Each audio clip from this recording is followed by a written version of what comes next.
Remind yourself you're doing work, but your job is to look at the opportunity and start putting the resources around in very creative ways to respond to that opportunity, and be passionate about what you're doing, yes, but be committed to that section of the work as well, where you're putting resources to actually respond to the opportunity. So you realize when you do that, it leads to changes in so many things. The way I handle money could not have happened without that mentality. Because then I realized the business, very simply put, when we struggle with this concept of paying ourselves, I just realized that this Centonomy is the vehicle that responds to the opportunity. Centonomy is not a vehicle for Waceke to respond to the opportunity. In itself, it is the vehicle that responds to the opportunity. So Centonomy and Waceke are separate. But as Waceke, I am a human being as well, and I am providing value to this vehicle. So over time, I need to be compensated separately. Centonomy cannot do what it's doing, because this is what a lot of us do. If I am always going there and dipping into it in a very unstructured way, unplanned way. So paying yourself a salary is simply, a monthly payment, is simply a structured way or a planned out way of compensating yourself, so that first of all, you have food on your table, but also it doesn't destroy the plans of the company, so that then you can plan. Yeah. It taught me that you've learned a lot about money, profits, cash flows, etc., etc., etc. It taught me that all these are good, but cash is king. So I would recommend from today, start monitoring your cash every week. Simply, what cash is coming in? What cash is going out? What is the balance? What do we have to project for next week? What is the balance? When you do that, you now also start to understand you can't personally disrupt that cash because you had a personal emergency. Sometimes it happens, but you try to avoid it, yeah? So that now if you're paying yourself, then you don't distort that cash. But even that cash planning, what it makes you is very real with the situation that is in front of you. When do I need to cut expenses? When can I make proper investments for these things? And as an entrepreneur, we have a very different relationship with money. You can see 10 million shillings in your bank account, but because of that cash flow planning, you understand it is not yours to take.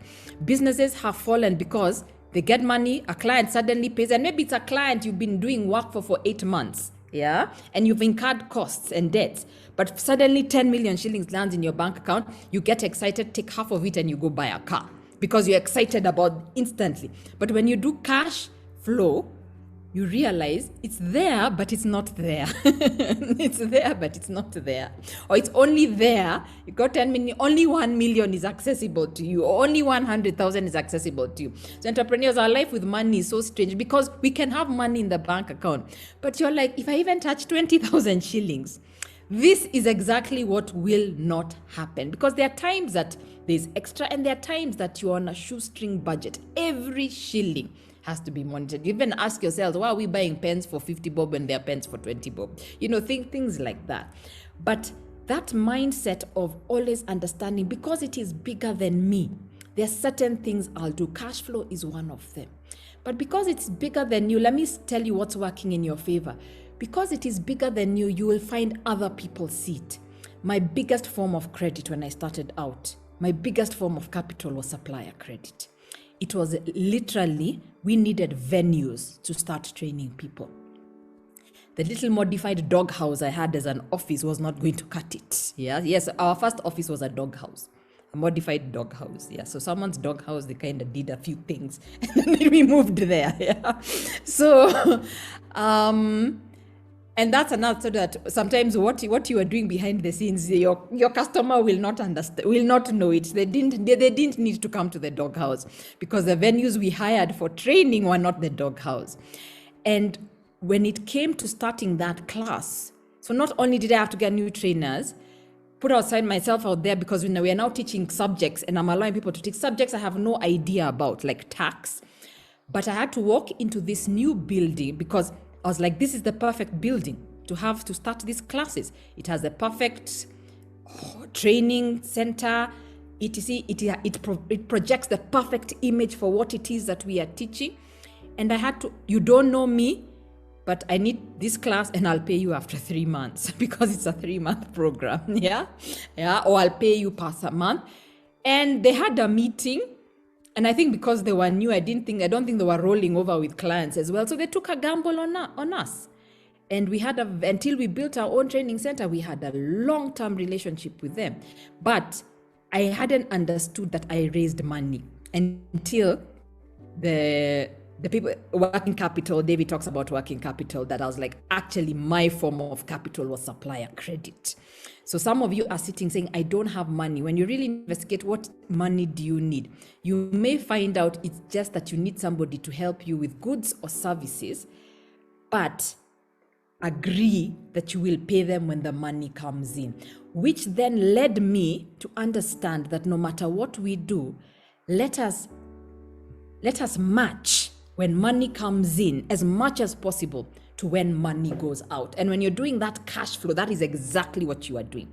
So that you don't have people telling you, I'll buy your products and services, but I'll pay you after 90 days. But your suppliers, you have to pay them in 2 weeks.